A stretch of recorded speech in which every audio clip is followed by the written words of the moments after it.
Hello everyone, I am Ishika. Welcome back to Ishika sessions.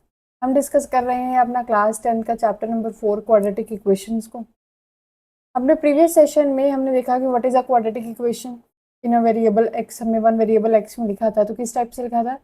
A x square plus b x plus c is equals to zero type, जहाँ पे a क्या होना चाहिए? Non zero. तो ये आपकी क्या है? क्वाड्रेटिक इक्वेशन है जिसमें एक वेरिएबल है, एक अननोन है। क्या है वो? एक्स। ठीक है, आज हम डिस्कस करने वाले हैं अपने सॉल्यूशंस को। ठीक है, ये क्वाड्रेटिक इक्वेशन आपको गिवन है, आपने उसका सॉल्यूशन कैसे फाइंड आउट करना है। तो मेथड जो है आज हम डिस्कस करेंगे फैक्टराइजेशन मेथड। ओके, तो solution of a quadratic equation by factorization. अब इसको समझो थोड़ा डिटेल में, सॉल्यूशन का मतलब क्या है। फॉर एग्जाम्पल, मैंने एक क्वाड्रेटिक इक्वेशन ली 2x² minus 3x plus 1 equal to 0। ये एक क्वाड्रेटिक इक्वेशन है। आप क्या करो, x इक्वल्स टू 1 को सब्सटीट्यूट करो on left hand side of this equation. On left hand side पर हम क्या करते हैं, x की जगह 1 को सब्सटीट्यूट करते हैं। ठीक है, तो 2 into one square minus 3 into one plus one आ जाएगा 2 minus 3 plus one minus 1 plus 1 equals to 0। Yes, यही आएगा। ठीक है, तो left hand side is equal to क्या आ गई? Right hand side. देखो राइट हैंड साइड पे तो 0 ही है, आ रही है ना, राइट हैंड साइड के इक्वल आ गया। इसका मतलब क्या हुआ? इसका मतलब ये हुआ कि x इक्वल टू 1 जो है वो इस इक्वेशन को सेटिस्फाई कर रहा है। यस, कर रहा है बिल्कुल, क्योंकि जब हमने उसको लेफ्ट साइड में सब्सटीट्यूट करा तो वो राइट हैंड साइड के इक्वल आ गया। What does it mean? It means x equals to 1 satisfy the equation number 1 दे देते हैं, इसको इक्वेशन 1 दे देते हैं। क्लियर? अब क्योंकि x इक्वल टू 1 इसको सेटिस्फाई कर रहा है, तो इसका मतलब क्या होगा कि x इक्वल टू 1 इसका सोल्यूशन है। x इक्वल टू 1 क्या हो जाएगा? Is solution of the equation number 1। ठीक है, क्लियर?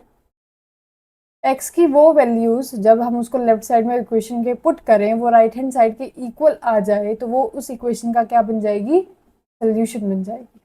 ठीक है, और we can say x equal to 1 is root of this equation, root of this equation. ठीक है, सोल्यूशन बोलूँ या रूट बोलूँ, एक ही बात, कोई दिक्कत यहाँ तक? ठीक है, दोबारा समझ लो। क्वाड्रेटिक इक्वेशन पिक करी मैंने, उसमें मैंने x इक्वल टू 1 को सब्सटीट्यूट किया लेफ्ट हैंड साइड में, तो वो राइट हैंड साइड के इक्वल आ गया। मतलब कि x इक्वल टू 1 क्या कर रहा है? उस इक्वेशन को सेटिस्फाई कर रहा है। सेटिस्फाई करा तो इसका मतलब वो इक्वेशन नंबर 1 का क्या है? सोल्यूशन है। सोल्यूशन है तो वो क्या हो जाएगा? रूट हो जाएगा। ठीक है, क्लियर? अब हमने चैप्टर नंबर 2 में, ध्यान से देखो, चैप्टर नंबर 2 पॉलिनोमियल्स में जीरोस का जिक्र किया था। वहां पे क्या डिस्कस किया था? Zeros of polynomial p x. क्या डेफिनेशन होती थी? एक पॉलिनोमियल यदि पी एक्स है तो जीरोस वो एक्स की वैल्यूज होती हैं जब उसको पॉलिनोमियल में सब्सटीट्यूट किया जाए तो वो क्या आंसर दे? जीरो। यस, यही होता था।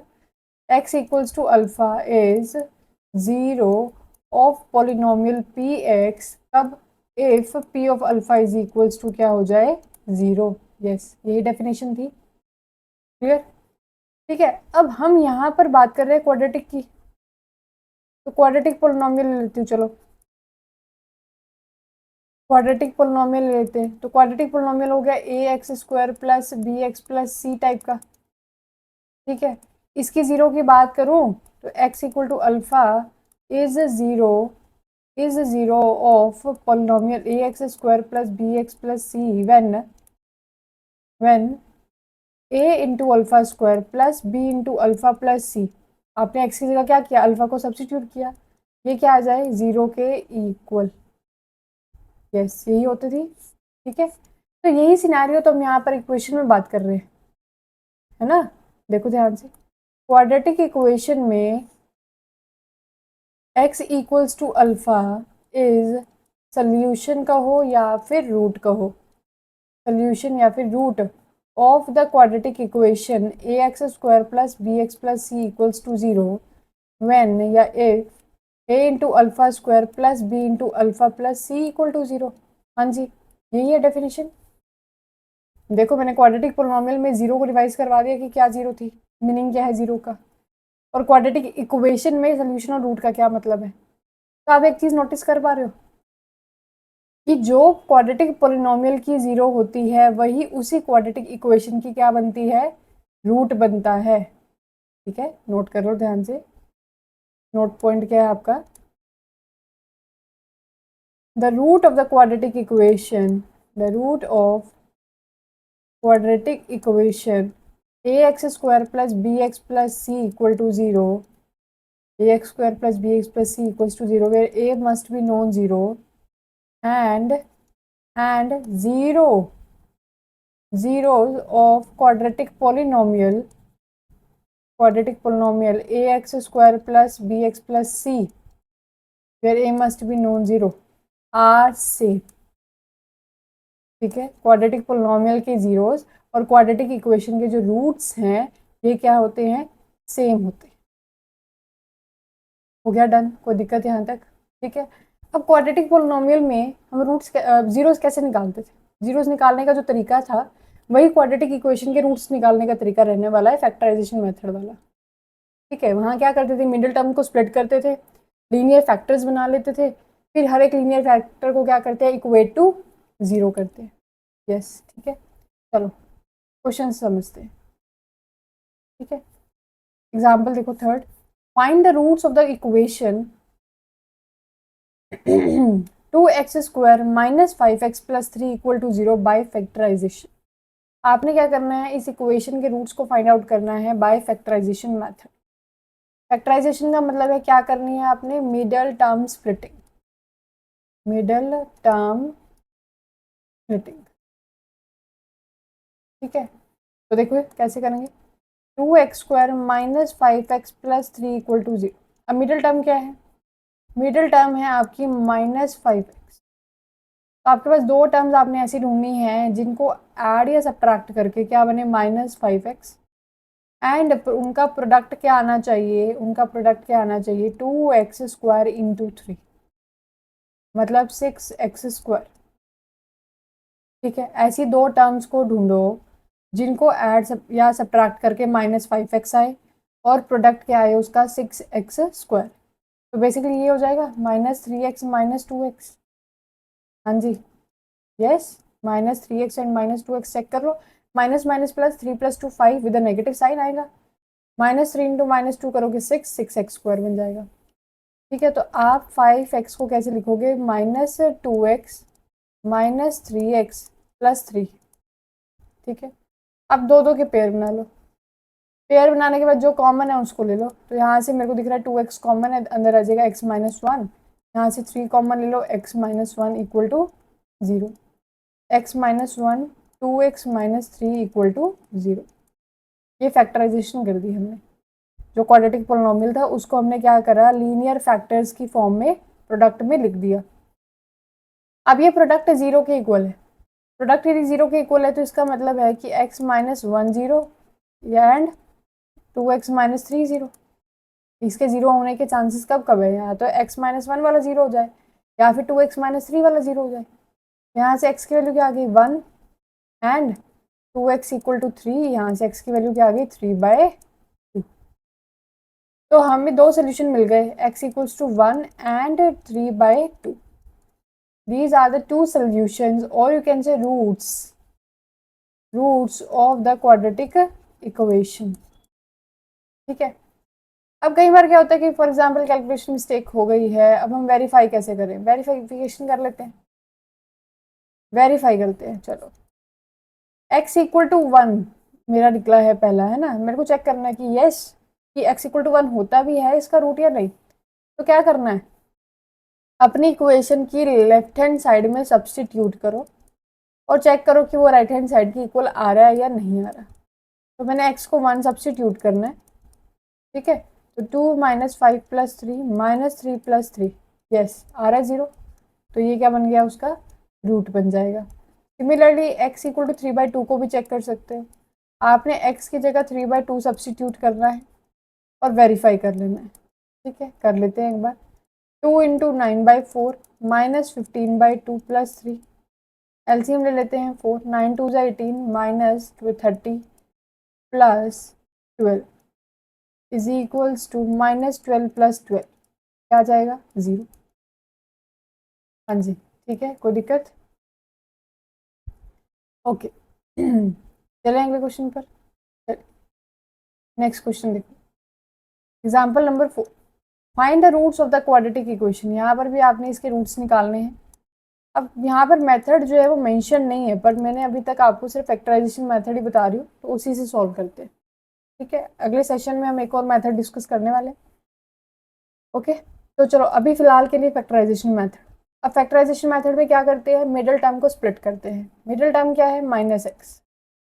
तो दो टर्म्स जिनको ऐड या सब्ट्रैक्ट करके आना चाहिए माइनस एक्स, एंड प्रोडक्ट क्या आना चाहिए 6x² इंटू -2, मतलब कि -12x²। तो क्या आना चाहिए 4 3 ज़ा कुछ बन जाएगा, है ना। तो -4x प्लस 3x, वेरीफाई करके देखो एक बार। माइनस प्लस माइनस 4 - 3 आ जाएगा 1, विद द नेगेटिव साइन आएगा, ठीक है, एंड मल्टीप्लीकेशन में 4 3 ज़ा 12। Okay done. तो माइनस एक्स को लिखा -4x plus 3x -2 is equals to 0। Pairing कर लेते हैं, कॉमन ले लो, 2x कॉमन आ जाएगा, 3x -2, इन दो टर्म्स में तो कुछ भी कॉमन नहीं है, 1 आएगा, 3x -2 इक्वल टू 0। क्या आएगा 3x -2, 2x plus 1 equal to 0। अब क्या करना, लीनियर फैक्टर्स जो बने हैं सभी लीनियर फैक्टर्स को इक्वेट टू 0 कर दिया करो। तो 3x -2 को भी 0 एंड 2x प्लस 1 को 0।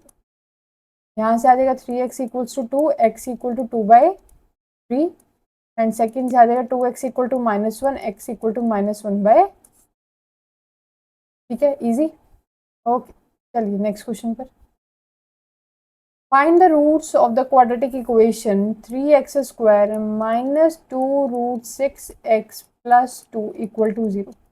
प्रैक्टिस बहुत इंपॉर्टेंट है, अदरवाइज स्पीड नहीं बनेगी। ठीक है, स्पीड बनानी है तो प्रैक्टिस करो, कैलकुलेशन जो है ना अपने आप फास्ट होनी शुरू हो जाती है। ठीक है, तो मुझे दो टर्म्स चाहिए जिनको ऐड या सब्ट्रैक्ट करके आए -2 रूट 6x, प्रोडक्ट आए उनका 6x²। तो क्या हो जाएगा -√6x -√6x। हाँ जी देख लो, फटाफट से वेरीफाई कर लो, यही बनेगा। माइनस माइनस प्लस √6 प्लस √6 हो जाएगा 2√6, नेगेटिव साइन आ जाएगा, प्रोडक्ट हो जाएगा 6। ठीक है, तो मैं इसको लिख देती हूँ -√6x -√6x plus 2 equal to 0। ठीक है, अब इन दोनों में से क्या कॉमन आ रहा है, ध्यान से देखो, जो √6 है वो क्या है √3 इंटू √2, और जो 3 है उसको मैं लिख सकती हूँ √3 इंटू √3। तो कॉमन क्या आ रहा है √3, तो √3 कॉमन, x तो आपको दिख ही रहा है कॉमन। अब अंदर क्या रह जाएगा, देखो एक √3 कॉमन आ चुका है, इसके पास एक √3 रह जाएगा, माइनस यहाँ क्या रह जाएगा √2, x माइनस √2। अब इसको देखो, यहाँ पर है √6 एंड 2, √6 को लिख लो √2 इंटू √3, 2 को ले लेते हैं √2, तो कॉमन क्या रहा है √2 कॉमन, बाकी जो टर्म्स रहेगी उसको लिख लेते हैं अंदर। यहाँ रह गया √3x minus √2 is equal to 0। तो √3x minus √2 and √3x minus √2 is equal to 0। अब लीनियर फैक्टर्स बन चुके हैं, इक्वेट टू 0 कर दो, दोनों फैक्टर सेम ही है। ठीक है, तो यहाँ से x की वैल्यू क्या आ जाएगी √2/√3, यहाँ से भी x की वैल्यू क्या आ जाएगी √2/√। डन। ओके, चलिए नेक्स्ट क्वेश्चन पर देखिए। अब स्टार्ट करते हैं हम अपनी एक्सरसाइज 4.2। अब 4.2 का जो फर्स्ट क्वेश्चन है ना, ये आप खुद से ट्राई करने वाले हो, क्योंकि कैलकुलेशन ही है, फैक्टराइजेशन मेथड यूज करो एंड रूट्स को फाइंड आउट करो, सिंपल। ठीक है, देखो फर्स्ट पार्ट काफ़ी इजी है, मिडिल टर्म को स्प्लिटिंग कर लेना, 3x को आप लिख लोगे, 3 क्या चाहिए प्लस माइनस करके 3 चाहिए, प्रोडक्ट क्या चाहिए आपको 10 चाहिए, है ना। तो 5 और 2 ले लो, -5x प्लस 2x ले लेना, हो जाएगा। ठीक है, अब इसमें देखो, यहाँ चाहिए प्रोडक्ट -12 और यहाँ क्या है +x। ठीक है, तो यहाँ चाहिए 4x और -3x ले लो, हो जाएगा, 4 3 ज़ा 12 हो जाएगा, 4 - 3 1 हो जाएगा। ठीक है, ओके, अब यहाँ क्या चाहिए, 7 चाहिए और वैसे चाहिए 2 आपको, तो 5 एंड 2 ले लेना, 5x एंड 2x, 5 2 10 हो जाएगा और 5 + 2 7 आ जाएगा। अब फोर्थ पार्ट देखो, फोर्थ पार्ट में 1/8 आ रहा है, तो सबसे पहले मैंने पहले भी बात की है कि फ्रैक्शन को देख के घबराना नहीं होता, सिंप्लीफाई करना होता है। एलसीएम लो, फ्रैक्शन हटा दो, एलसीएम ले लेते हैं, 8 एलसीएम आ जाएगा, 16x² - 8x + 1 = 0, 16x² - 8x + 1 = 0। लो सिंप्लीफाई हो गई, क्वेश्चन स्टैंडर्ड फॉर्म में आ गई है। अब कर लो middle term splitting, plus minus करके चाहिए -8, मल्टीप्लाई करके चाहिए 16, क्या बनेगा, क्या बना लोगे, 4 एंड 4 बना लो, -4x -4x, यस 4 4 8 हो गया, 4 4 से 16 हो जाएगा। ठीक है, फिफ्थ पार्ट देख लो, 20 -10x -10x ले लो, सिंपल, 100 मल्टीप्लाई करके ऐड करके -20। ठीक है, तो काफ़ी इजी है, ट्राई कर लेना खुद से, हिंट मैंने दे दिए आपको। आओ नेक्स्ट क्वेश्चन,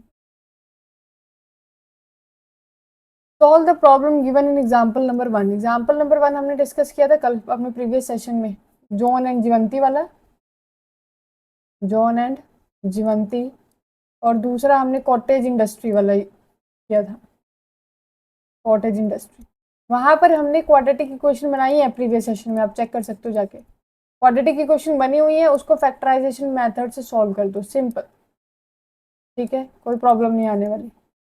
दो एग्जाम्पल हमने प्रीवियस सेशन में डिस्कस किए हैं, एग्जाम्पल 1 के 2 पार्ट थे, जॉन एंड जीवंती वाला एंड कॉटेज इंडस्ट्री वाला।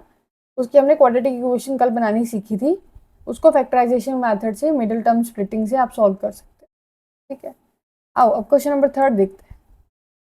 Find two numbers whose sum is 27। आपको दो नंबर्स जिनका सम क्या है 27 एंड प्रोडक्ट क्या है 182, वो दो नंबर्स बताने हैं जिनका सम क्या है 27 एंड प्रोडक्ट क्या है 182। तो देखो मुझे नहीं पता दो नंबर्स, तो मैंने एक नंबर तो लेट कर लिया, let the first number is x। तो फटाफट से बताओ सेकंड नंबर क्या हो जाएगा, उनका +27 है, दो नंबर्स हैं जिनको ऐड करके क्या आता है 27, ये रहा x फर्स्ट नंबर, मुझे सेकंड बताना है, तो सेकंड नंबर क्या हो जाएगा 27 - x, क्या हो जाएगा 27 - x। प्रोडक्ट है 182, मतलब x इंटू 27 - x इज 182, क्या आ जाएगा 27x - x² equals to 180।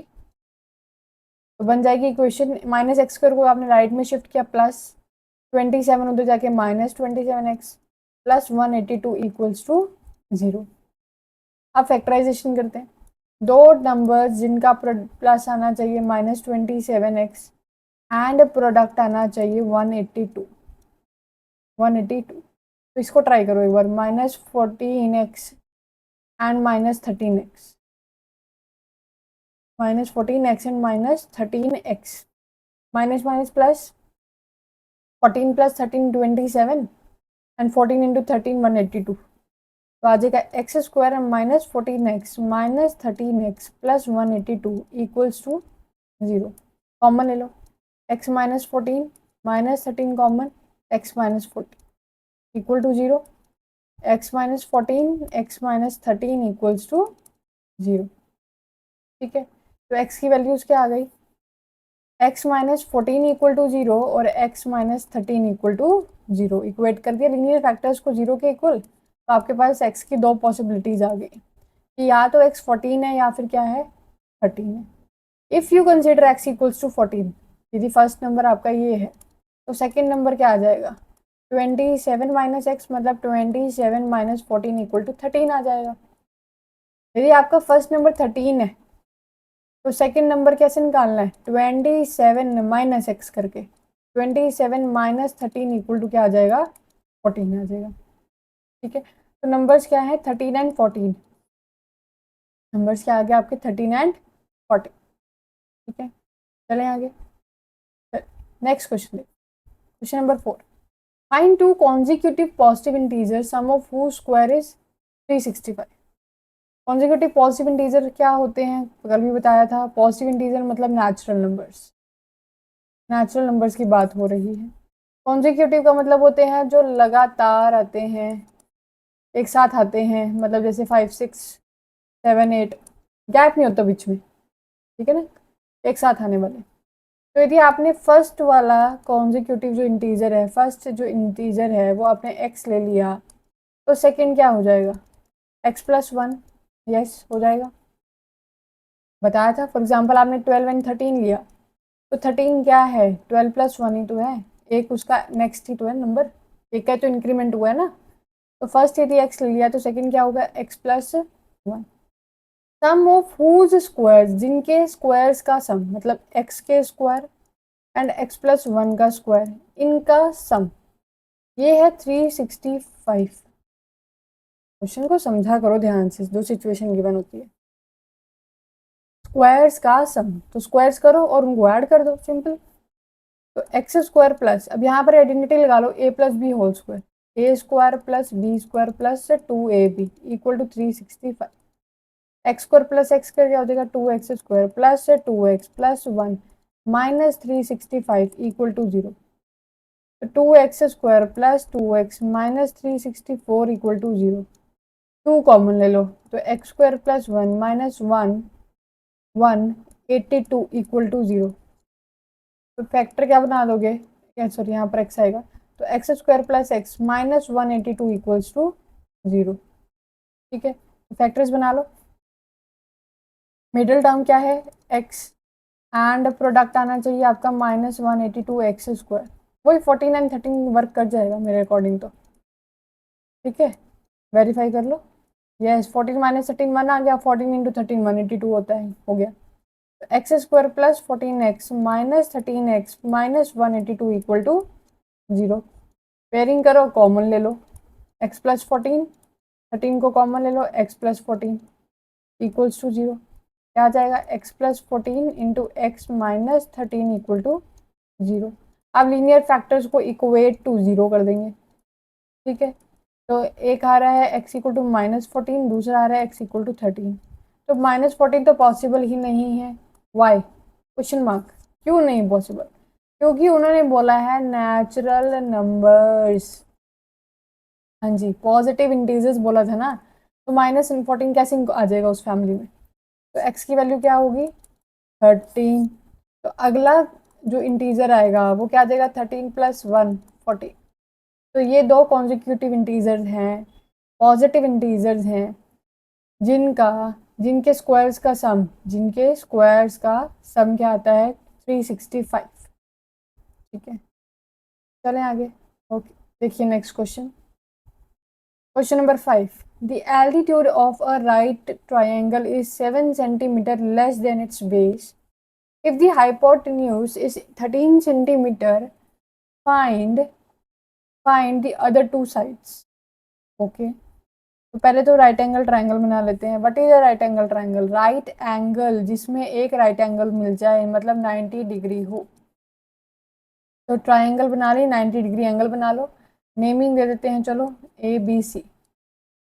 Altitude का मतलब होता है परपेंडिकुलर, क्या होता है, परपेंडिकुलर। तो परपेंडिकुलर है मेरा BC, बेस हो गया मेरा AB, ये हो गया परपेंडिकुलर, ये हो गया बेस, और ये क्या है आपका, हाइपोटेन्यूज। हाँ जी, ठीक है। अब वो बोल रहे हैं कि जो परपेंडिकुलर है वो 7 सेंटीमीटर कम है बेस से, बेस से परपेंडिकुलर 7 सेंटीमीटर कम है। यदि आप बेस को x ले लो तो परपेंडिकुलर क्या है, x माइनस 7 है, कोई दिक्कत। यदि बेस आपने x कंसीडर करा है तो परपेंडिकुलर क्या है, 7 सेंटीमीटर लेस है, मतलब कि x माइनस 7 है। एंड हाइपोटेन्यूज क्या गिवन है, 13 सेंटीमीटर गिवन है, 13 सेंटीमीटर, मतलब कि आपकी राइट एंगल ट्राइंगल में बेस है x, परपेंडिकुलर है x माइनस 7, हाइपोटेन्यूज क्या है, 13। अब इसको कैसे रिलेट करोगे तीनों साइड्स को, क्या यूज करेंगे हम, Pythagoras theorem. Pythagoras theorem, very important theorem. क्या कहती है, hypotenuse square is equals to perpendicular square plus base square. ठीक है, hypotenuse square is equal to perpendicular square plus base square. अब हाइपोटेन्यूज क्या है, 13, 13 square is equals to x minus 7 whole square plus x square आ जाएगा 169 equal to, यहाँ लगा लो a minus b whole square a square plus b square minus 2ab, ठीक है। क्या आ जाएगा 169 is equal to x square plus x square 2x square minus 14x plus 14। Simplify कर लेते हैं, स्टैंडर्ड फॉर्म में लिख लो 2x square minus 14x plus 49 minus 169 equals to 0। तो आ गया 2x square minus 14x minus 120 equal to 0। 2 को कॉमन ले लो तो x square minus 7x minus 60 equal to 0। ठीक है यहाँ तक। अब इसके फैक्टर्स बना लेते हैं, मिडिल टर्म स्प्लिटिंग कर लो। क्या बन जाएंगे 12 एंड 5, ठीक है ना। चेक कर लेते हैं, minus 12x plus 5 minus 7x आ जाएगा।